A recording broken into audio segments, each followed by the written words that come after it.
Once we saw the critic reaction, once we saw the audience reaction, we knew it was split, kind of like we predicted it would be. Everyone was asking the same question: how much is this movie going to make? We started off just a few weeks ago, Jeremy, projected at $85 to $90 million at the domestic box office for its 5-day opening. That would have been okay. Still probably would have made a profit, made a good chunk of money, but then it just went up. Then 127, then 140, then 160, then 195. And by the end, when it was all said and done, $204 million at the domestic box office over the 5-day weekend. The biggest 5-day opening domestically in history. $307 million at the global box office, which is a record, without adjusting for inflation, for an animated movie, beating Frozen 2 worldwide. So Universal has come in and showed Disney how it's done. They've showed Disney that, you know what, all these excuses you're making to the box office, they're non-existent.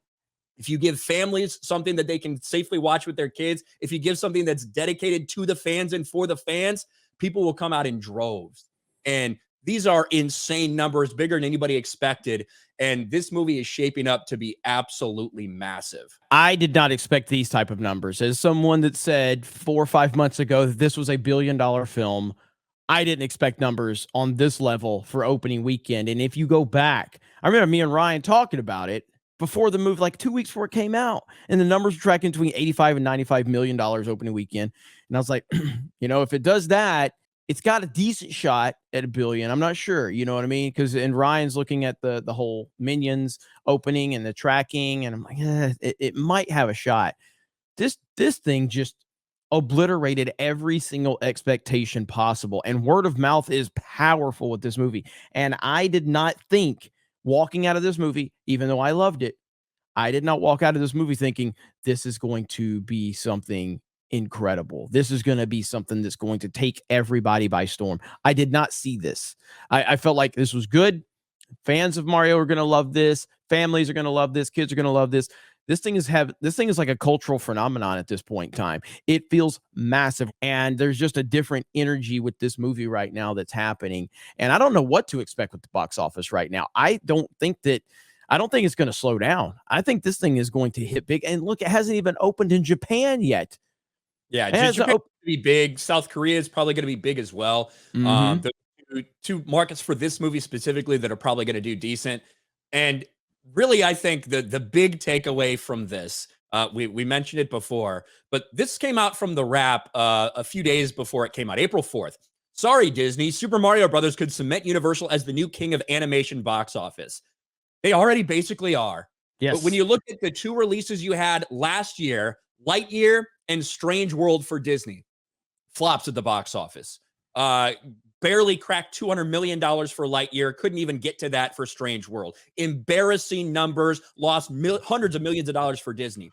What did Universal do? Minions: Rise of Gru, almost $1 billion at the box office. Puss in Boots: The Last Wish made $500 million worldwide. Made a good chunk of change because they kept the production budget down. And now this movie taking over. There is a hole right now in family-friendly movies. People don't think they can trust Disney anymore. Families are not going to take their kids to go see a Disney movie just because of the things that they're pushing. And of course, because the quality's gone down. And now Universal comes in, Illumination comes in once again with an IP that has a massive fan base, and they're giving that fan base exactly what they want. The online discussion and the difference in the critics and the fans, but only in reverse, I think that something different is happening with this movie. I think that how The Last Jedi broke fandom and how Hollywood always follows trends. So once The Last Jedi broke fandom and we saw the massive divide between critics and fans, I think Mario is having the complete reverse effect than The Last Jedi. I think this is a crucial moment right now for the future of fandom and movies, and the discussion and the enthusiasm behind Mario. This could be a game changer and send all of this into a new positive direction. And it's showing that critics do not matter at all. And it is bringing back the family-friendly film. And I think this is a crucial moment because Top Gun Maverick was awesome. We all love Top Gun Maverick. All right. Fantastic film. Brought so much, patriotism and nostalgia and everything like that. This is Mario. Mario is the biggest icon we have. The Mario is having an impact in the culture like we've never seen, and it all comes back to one thing: simple yet effective storytelling and honoring the fans. Well, I think that when you look at the success of, Top Gun Maverick, things like that, that's not something that has this big, massive, dedicated fan base. It's just not, right? Nintendo has that. If you want to make this comparison to The Last Jedi, Star Wars has that as well. It's a much different thing to kind of put something out there that might pull some nostalgia strings, but mostly could be its own thing with something like Top Gun Maverick. For something like Star Wars and something like Mario, there's a much more dedicated and passionate fan base that's out there. And you need to do the right thing to make those people happy. Very easily, you could do something that has nothing to do with what fans want, that's pushing something on them that they don't want, and they can reject it wholeheartedly. What they did with this, I think, should be this wake up call to say, hey, it's not impossible to please a fan base. You have to do it the right way.